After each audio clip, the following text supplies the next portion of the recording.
দর্শক আসসালামু আলাইকুম। নিউজ মিঠাপুকুর পেজ থেকে সবাইকে স্বাগত জানাচ্ছি। আমি আশরাফুল ইসলাম। আমরা আজকে নিয়ে এসেছি আপনাদেরকে আবু সাইদ হোটেল অ্যান্ড রেস্টুরেন্টে। এখানে গরুর মাংসের যে কালো ভুনার জগৎ বলা হয়, সেই জগতে আসলে কি আছে, সেই জগতে আপনাদেরকে নিয়ে যাব। চলুন ঘুরে আসি। আমরা ইতিমধ্যেই দেখেছি যে নতুন একটি হোটেল খুলে বসেছে একজন মাত্র গাড়ি চালক। সেই গাড়ি চালকের হোটেলে এত পরিমাণ মানুষের যে ভিড়, সেটা দেখে আমরা অবাক। দর্শক, আপনাদেরকে সেই হোটেলের বিস্তারিত জানাতে আজকে হাজির হয়েছি রংপুরের মিঠাপুকুর উপজেলার শাহ আমানত পাম্প সংলগ্ন। আপনারা জানেন যে কালোভুনা হোটেল, এই হোটেলের নাম দেওয়া হয়েছে Abu Saeed hotel and restaurant. এই রেস্টুরেন্টে নতুন হয়েও যে এত মানুষের ভিড় জমবে, এটি কল্পনা করতে পারেনি নিজেও। মালিক বলছেন যে আমার এত স্বল্প সময়ে হোটেল খুলেই যে এত পরিমাণ গ্রাহক হবে, আমারও এটা ধারণা ছিল না। আমরা শুনেছি, বিভিন্ন জনের সাথে কথা বলেছি, তারা বলেছে যে আবু সাইদ হোটেল অ্যান্ড রেস্টুরেন্টে আমাদের যে খাবারের মানের যে প্রত্যাশা করেছিলাম, সেটি খেতে এসে কিন্তু সেই প্রত্যাশা পূরণ হয়েছে। যার কারণে আমরা কিন্তু অনেক দূর দূরান্ত থেকে এখানে খেতে এসেছি। দর্শক, আমরা সেই ভোজন রসিকরা রয়েছেন ঈদের আনন্দে, যারা আজকে এই আবু সাইদ হোটেল অ্যান্ড রেস্টুরেন্টে খাবার জন্য এসেছেন গরুর মাংসের কালাভুনা। সেই কালাভুনা খেতে এসে তাদের কেমন লাগলো, সেই প্রত্যাশা সম্পর্কে জানাতে চলুন দর্শক, আমরা সেই গ্রাহকের কাছে নিয়ে যাচ্ছি আপনাদেরকে। কে আসছেন আমরা একটু বলবেন? ৬ জন এসেছি মিঠাপুকুর থেকে। আচ্ছা, সেই সাথে আমি একটু জানতে চাই যে আমরা আবু সাইদ হোটেলে যেহেতু আপনারা খাচ্ছেন, আমরা এই শুনেছি যে এই হোটেলটি একেবারে নতুন। সেই নতুন হিসেবে আপনাদের এই যে খাবারের মান কেমন? অত্যন্ত সন্তোষজনক খাবার। মানে ভালো মানের, অনেক খাবারটা অনেক ভালো মানের। এখানে কেন আসছো? রেস্টুরেন্টে খাইতে। এখানে খাইতে? হ্যাঁ, খাবার কেমন লাগলো? অনেক সুন্দর। ভালো লাগছে? হ্যাঁ, ভালো লাগছে। গরুর মাংসের কালো ভুনার জগতের যে এত চাহিদা, সেটি অবাক, আপনারা না আসলেই বুঝবেন না। সেটি রংপুর থেকে, আমরা যদি বলি, মাত্র 7 থেকে 8 কিলো, এবং ঢাকা থেকে যারা অভিমুখে রংপুর আসবেন, তারা কিন্তু এই রংপুর ঢোকার পথে মিঠাপুকুর উপজেলার যে বৈরাগীগঞ্জ নাম জায়গা রয়েছে, শাহ আমানত পাম্প সংলগ্নই এই হোটেলের অবস্থান।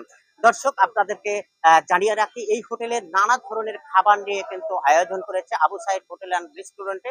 আমরা দেখেছি যে শুধুমাত্র কালা গরুর মাংসের কালা ভুনের জগৎ বলা হয়, সেটি শুধু নয়, এখানে চিংড়ি মাছ থেকে শুরু করে খাসির মাংস, ইলিশ মাছ এবং নানা ধরনের যে দেশীয় মাছের যে খাবার রয়েছে, সেটি কিন্তু এখানে সুন্দরভাবে সুস্বাদুভাবে পাক করা হয়। মানুষ যারা ভোজন প্রিয় রয়েছেন, তারা এই ভোজন প্রিয় রসিকরা, তারা কিন্তু বিভিন্ন জায়গা থেকে খাবার খেতে এসেছে, এবং আমরা সেইখানে হোটেলের ভেতরে লক্ষ্য করেছি মানুষের শুধু ভিড় আর ভিড়। চমৎকার এই আয়োজন সাজিয়েছে Abu Saeed hotel and restaurant. চলুন আমরা দর্শক কথা বলবো এই মুহূর্তে। হোটেল যে মালিক রয়েছে, একজন গাড়ি চালক, সুন্দর, তার এই প্রত্যাশা ছিল, সেই প্রত্যাশা কিভাবে পূরণ হয়েছে আমরা সেই দিকে চলে যাব। ২২ তারিখে উদ্বোধন করছি। ২২ তারিখে উদ্বোধন করছি।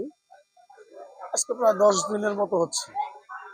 ইনশাল্লাহ ১০ দিনের ভিতরে ইনশাল্লাহ আমার যা কাস্টমার ভাইয়েরা আছে, আমার যা ভাইয়ের বোনেরা আসে খাচ্ছে, সবাই ভালোই বলতেছে। পাক-শাক, সার্ভিস, ডেকোরেশন চতুর্দিক দিয়ে ভালোই বলতেছে। ইনশাল্লাহ এত টাকা খরচ করিয়া ভালো সবাই বলতেছে, এর জন্য আমাকেও ভালো লাগতেছে।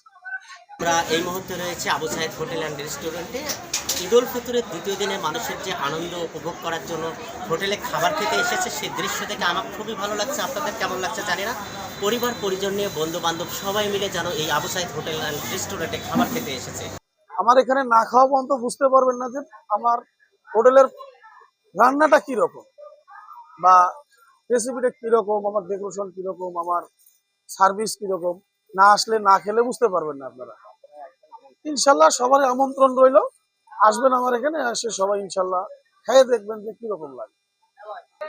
আর আমার হোটেলে একটা আলাদা আমি সিস্টেম করছি যে অনেক মা বোন আছে, আমারও মা বোন আছে, সবারই অনেক মা বোন আছে। আমি দেখি যে ওই সবার সামনে বোরকা পরে এসে মুখ খুলে খাইতে চায় না, খাওয়ার সংকোচ করে।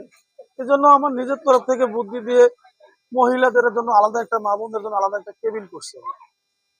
মহিলা কেবিন করছি পর্দার আড়ালে। মা বোনেরা আসতেছে সুন্দরভাবে পর্দার আড়ালে বসে সুন্দরভাবে খাচ্ছে। খেয়ে দিয়ে আবার ওখানে আবার বোরকা মুখ আবার ডাইকে আবার মনে করেন যে সুন্দরভাবে বাড়ে যাচ্ছে।